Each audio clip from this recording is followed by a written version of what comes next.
2007 की बात है। गुजरात गवर्नमेंट का पायलट प्रोजेक्ट आया था।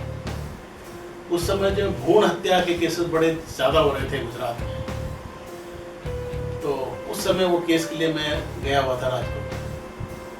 तो वहाँ पर हमने जो है उस पर्टिकुलर डॉक्टर की वीडियो बनाई थी। उसमें हमने क्या, एक प्रेग्नेंट लेडी को लेके गए थे साथ में, अपनी फीमेल इन्वेस्टिगेटर मेरे साथ थी, जिसको हमने पहले ही कैमरा फिट कर दिए थे।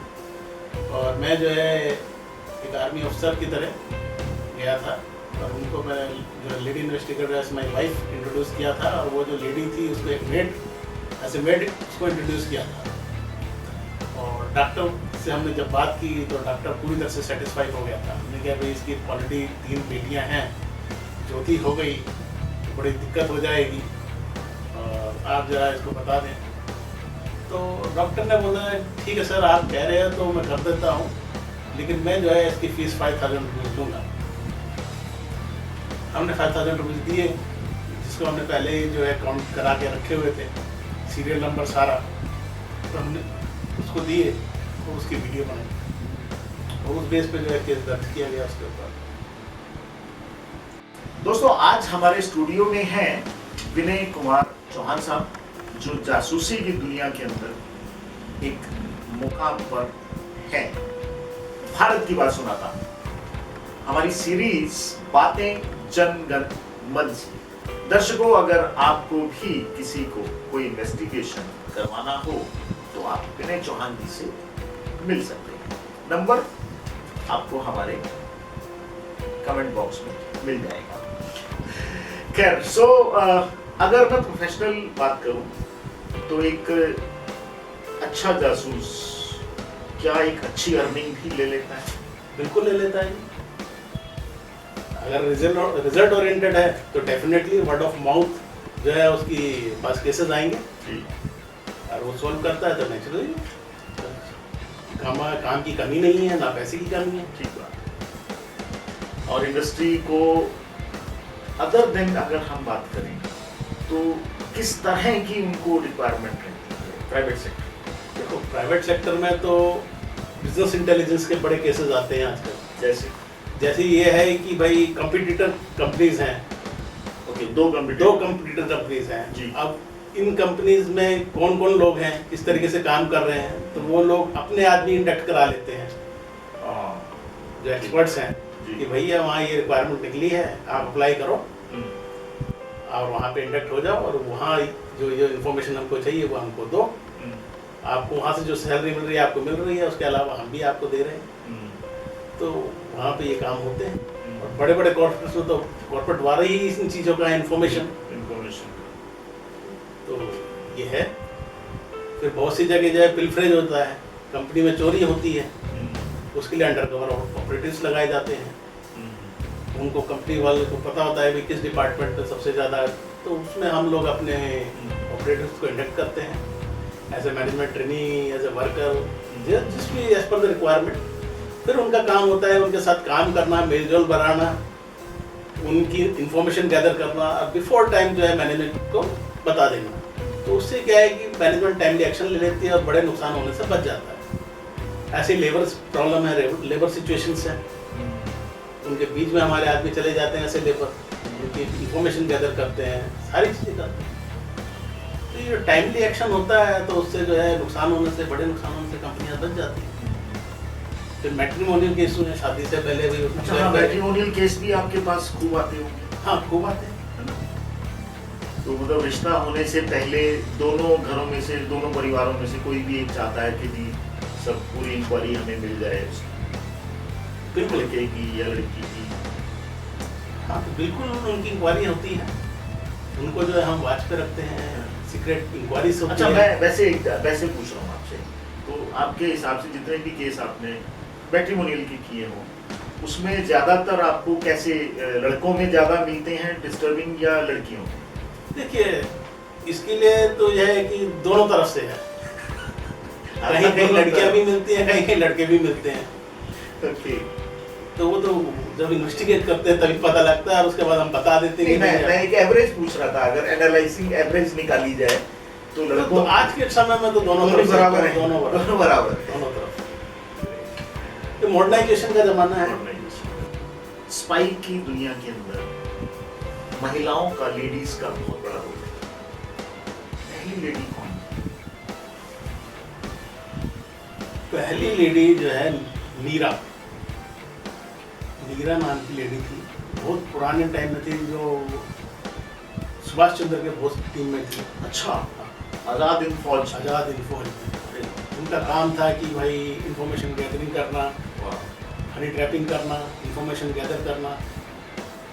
वो इंडिया की पहली जो है लेडी थी। क्या लड़कियों का तो रोल ही बड़ा डिफरेंट है कि लोग उनके ऊपर जल्दी शक नहीं करते हैं, and it is very easy, वो आप बड़े आसानी से हाँ, वो तो चाणक्य सीरियल में भी देखा है जी। कि चाणक्य ने भी इस चीज को बहुत अच्छी तरह दिखाया कि किस तरह एक महिला को जासूसी का काम दिया गया। देखिए, पुराने टाइम में जो प्रोस्टिट्यूशन सेंटर्स होते थे जी, वो इसी काम वो इसी काम के लिए इसी होते काम थे। क्योंकि उनके पास जाते थे तो वहाँ से इन्फॉर्मेशन इनको मिलती थी, कौन आदमी आ रहा है, कौन क्या कर रहा है, क्या नहीं कर रहा। जी, तो जी। वो इस सबसे पुराना जो है व्यापार तो वही था। हाँ, बिल्कुल। उसके बाद सेकंड नंबर पे जासूसी आती है। जासूसी आती है।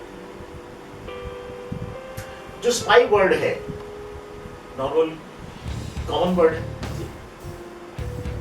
एक्चुअल उसकी फुल फॉर्म क्या है? देखिए, स्पाई का मतलब ये होता है जो इन्फॉर्मेशन गैदर करता है। ठीक है। इन्फॉर्मेशन गैदर करता है अपने तरीके से, डिफरेंट तरीके से, वो इंटेलिजेंस कहलाता है। तो जो आदमी ये सब इंटेलिजेंस गैदर करता है, सामने वाले को पता नहीं चलने देता और वो सारी इन्फॉर्मेशन आ जाती है, वो स्पाई। अगर मैं विनय जी ये पूछूं कि भारत के अंदर, भारत के इतिहास को भी अगर हम सारा स्टडी करें, तो ऐसा कौन सा कालांश रहा जिसमें गुप्तचर शुरुआत हुई?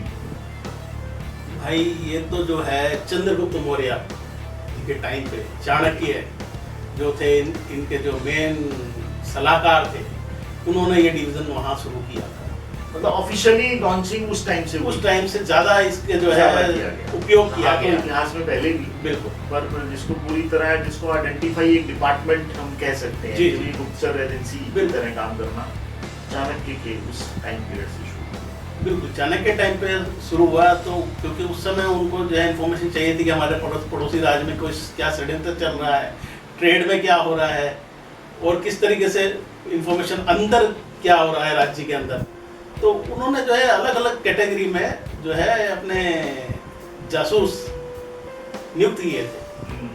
पंडित के रूप में, आपका सब्जी बेचने वाले के रूप में, दरबान के रूप में, वैश्याओं के रूप में, तरह तरीके से उन्होंने ये सिस्टम डिवाइड किया था।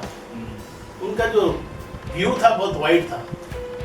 तो उन्होंने जो अपने राज्य को सिक्योर किया वो जासूसी के माध्यम से ही किया, क्योंकि कुछ भी कुछ होता था उससे पहले उनके पास इंफॉर्मेशन होती थी कि भाई ये हुआ है या होने वाला है।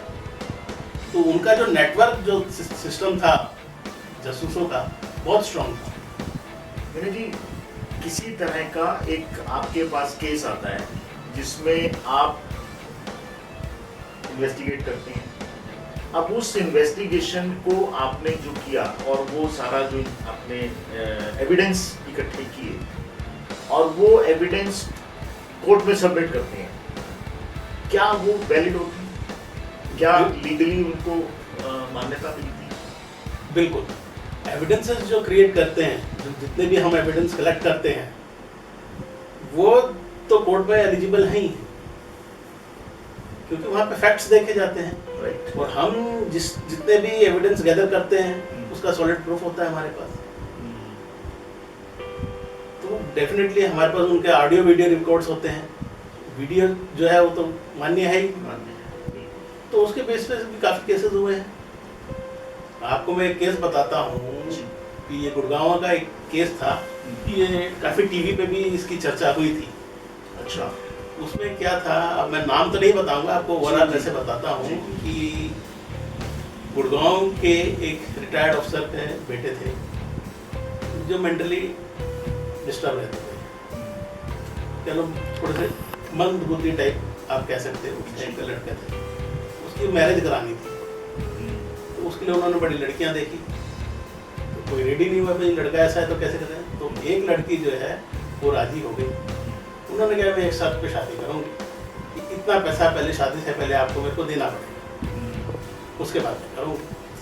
तो उनके पास कोई ऑप्शन था नहीं, तो उन्होंने दिया। और उनको देने के बाद लड़की की शादी भी हो गई। अब समय चलता गया। अब लड़की जो बड़ी महत्वाकांक्षी थी, तो उसने जो है अपने ड्राइवर को सेट किया और बोला कि भाई इसका जो है एक्सीडेंट करना है। अच्छा। हाँ, एक्सीडेंट करना है, कैसे भी करना है, मैं तुझे माला माल कर। वो किसी तरीके से भनक पड़ गई। और जब भनक पड़ गई तो हमको अप्रोच किया। जब हमें अप्रोच किया तो हमने कहा ठीक है, हमने ड्राइवर को ही पकड़ लिया। मैंने बेटा तेरे सारी इन्फॉर्मेशन हमारे पास है, तो जो प्लानिंग कर रहा है इससे अच्छा है कि भाई हमारे हिसाब से काम कर। उस समय जो है हमारे पास पेन वाला हुआ पेन वाले, जो किसी के पास नहीं होता था, तो हमारे पास होता था। हमने उसको लगाया, उसको ट्रेनिंग दी कि भाई ये ऐसे करना है, बात करते हैं ऐसे कर। अब वो जो लड़की थी उसके साथ बैठ के जो है गाड़ी में दारू भी पीती थी, सब करती थी, प्लानिंग करती थी। तो वो सारा उसका वीडियो बनाता रहता था। तो एक दिन वो लड़की के घर लड़की के साथ गया, तो लड़की की माँ, बहन, भाई सब इकट्ठे हो गए और वहाँ प्लानिंग की कि भाई लड़के को हम कैसे करना है, लेके जाएंगे, वहाँ ब्रेक फेल कर देना, मैं गाड़ी से कूद जाऊँगी, आप कूद जाना, उसको खाई में घेर देंगे कहीं पहाड़ी पे, किसी पहाड़ी रिजॉर्ट।